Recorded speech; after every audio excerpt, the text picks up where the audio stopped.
Olá, quarto ano, boa tarde, como é que vocês estão? Tudo bem? Bom, estamos iniciando mais uma semana, né? Graças a Deus.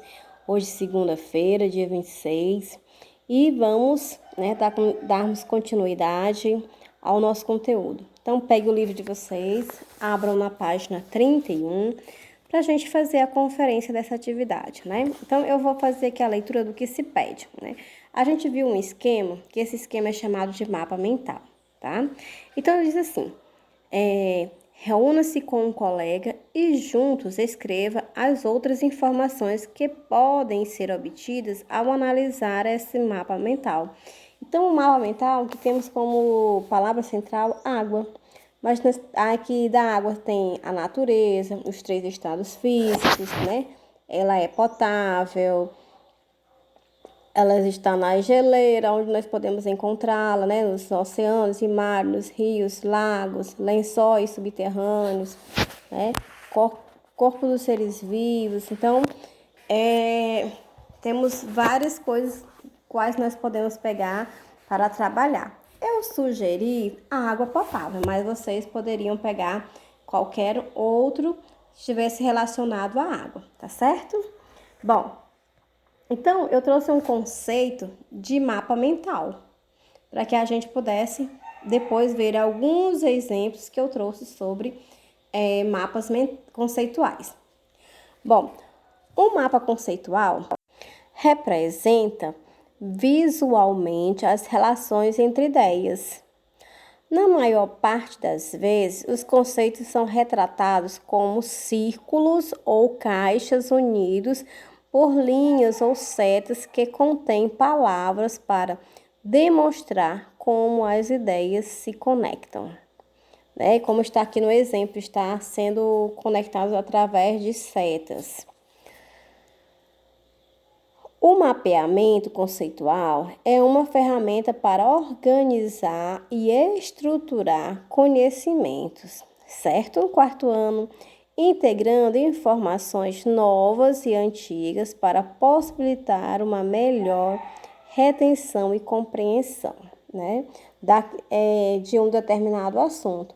Como aqui nós falamos, né? Esse mapa sobre a água, né? Então, mas nós estamos falando sobre o quê? Sobre materiais, né? As transformações dos materiais.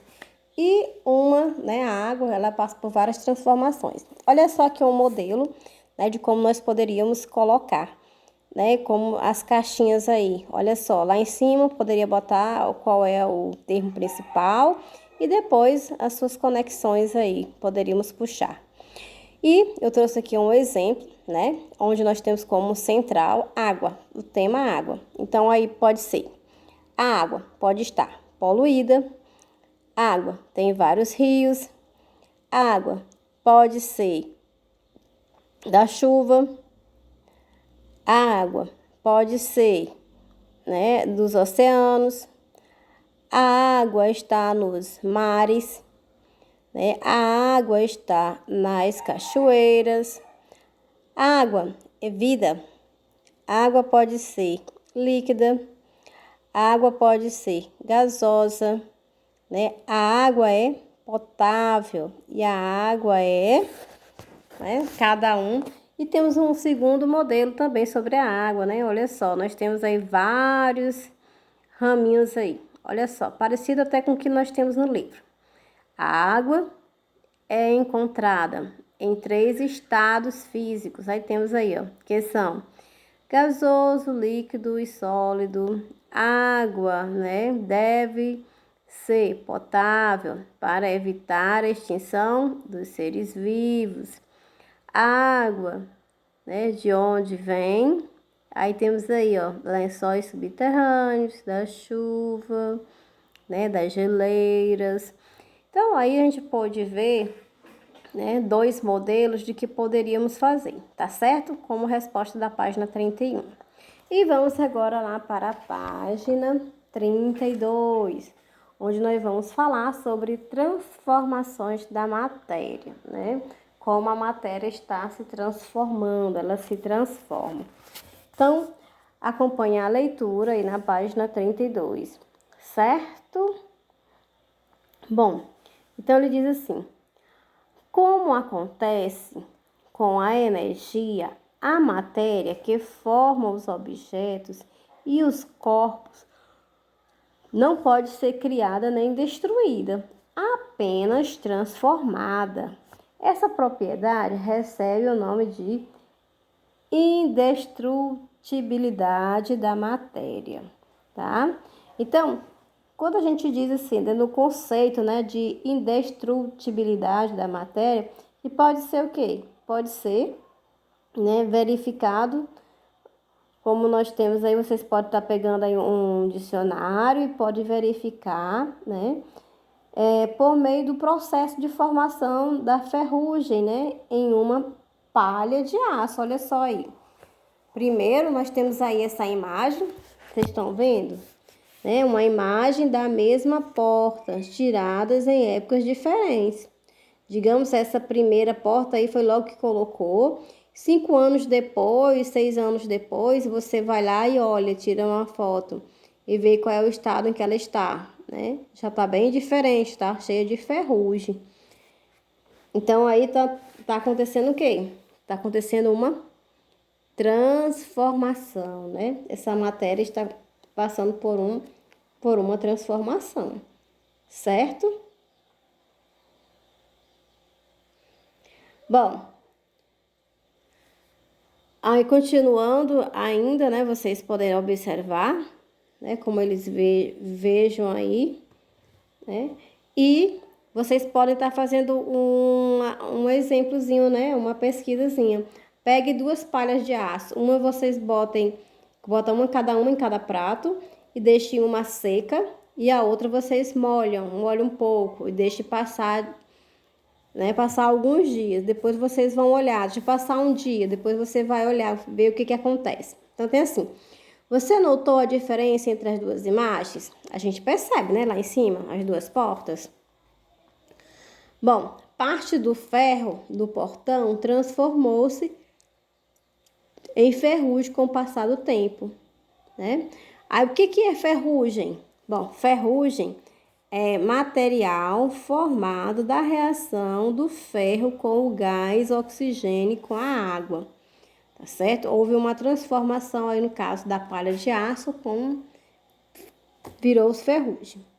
Bom, com a palha de aço pode acontecer a mesma coisa, veja. Então, vocês podem estar observando em casa, pegar 2 pedaços de bombril, né? Não precisa ser grande, não. Basta pegar um pedacinho e dividir ao meio. E aí, colocar os 2 e observarem, né? O que você molhou e o que você deixou seco. Observe o que foi que aconteceu com cada um deles. Bom, então parte da palha de aço também se transforma em ferrugem. Então a gente pode observar aí que tem um que está enferrujado, né? Tá completamente assim, meio amarelado, marronzado. Ou seja, está como se você tocasse nele, ele vai se desmanchar.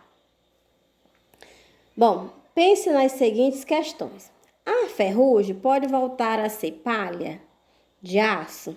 O que vocês acham? Que pode voltar ao seu formato original de palha de aço? E a porta?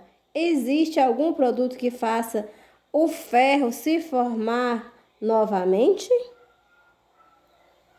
Vocês acham? Então, comente as ideias com os colegas, tá certo? E o professor, o que vocês acham em relação a isso? Então, alunos, pensaram na pergunta que o livro acabou de fazer a vocês? Vou ler novamente, né? A palha de aço, uma vez enferrujada, pode voltar ao seu estado inicial? Ou seja, voltar a ser bombril novamente? O que vocês acham? Bom, então vamos comentar junto, né? Claro que não, né? Ela não pode, né? Por ser uma reação química, né? A palha de aço é transformada em uma outra substância, que é no caso, né, o óxido de ferro, e não poderá ser revertida, tá certo? Ok? Bom, então vamos agora para a página 33, para a gente se aprofundar um pouquinho mais em relação a essas transformações. Bom, também temos mais duas imagens aí, né? Então, tem assim, observe as duas sequências de materiais, de imagens a seguir. Cada uma representa uma transformação da matéria, né? Olha só. Então, no primeiro caso, nós temos o gelo em processo de derretimento, né? Quando você pega o gelo e coloca no calor, fora da geladeira, você observa que ele o quê? Se desmancha, né? Derrete. E uma outra imagem, o que temos aí a imagem? Bom, já passou algum tempo, a gente vê que o gelo, ele se transformou, né? E agora ele deixou de ser uma coisa sólida e passa a ser algo líquido, não é? Que vocês também podem estar fazendo essa experiência na casa de vocês, tá? São experiências bem simples. Bom, então, aqui no caso, né, essas transformações representadas, né, que estão representadas aí, olha só mais abaixo, mais duas. A primeira, né, a primeira imagem, nós temos a imagem da queima de uma folha de papel, tá? E mais à frente nós temos a mesma folha, só que agora ela já queimou. Ela já virou o quê? Ela se transformou em papel e transformou-se em cinza. Certo? Dá para vocês observarem e ver direitinho como foi a transformação? Será que a gente consegue dessa cinza voltar a ser papel? Será? Bom, então nesse caso, né, como é importante, né, que vocês possam observar, né, que o gelo se transformou em água líquida e o papel se transformou em cinzas e fumaça, sem que precisasse haver uma outra explicação mais lógica, né? Então, virou água líquida e cinzas, né? Bom, houve o derretimento, né, pelo aquecimento e a queima por combustão, tá certo? Bom, então logo mais abaixo nós temos aí, tem assim: junte-se a um colega e observe o produto final da transformação. Pense sobre a seguinte questão: qual é a diferença entre o derretimento do gelo e a queima do papel? Vamos pensar? Vamos lá, todo mundo pensando um pouquinho? Bom, agora compartilhe as ideias de vocês com o professor e com as demais duplas, né? Bom, depois que vocês todos tiverem terminados, né, vão escrever em casa, vai ser a tarefa, tá? A resposta para a pergunta, tá? Qual é a pergunta?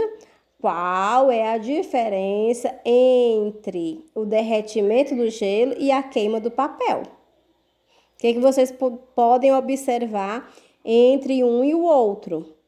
Tá certo? Já que nós estamos falando de transformação. Então, vejam, façam essa pesquisa e anotem logo abaixo nessas linhas as observações de vocês, tá certo?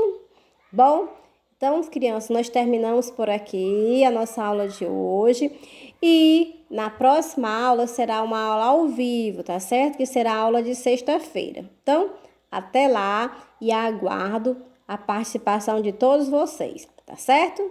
Então, tchau, tchau. Um cheiro no coração de cada um. Que Deus abençoe a todos. E façam a tarefinha, pessoal. Não deixe de fazer as atividades. É com a prática que a gente vai, né, adquirindo conhecimento, tá bom? Então, beijão, até mais.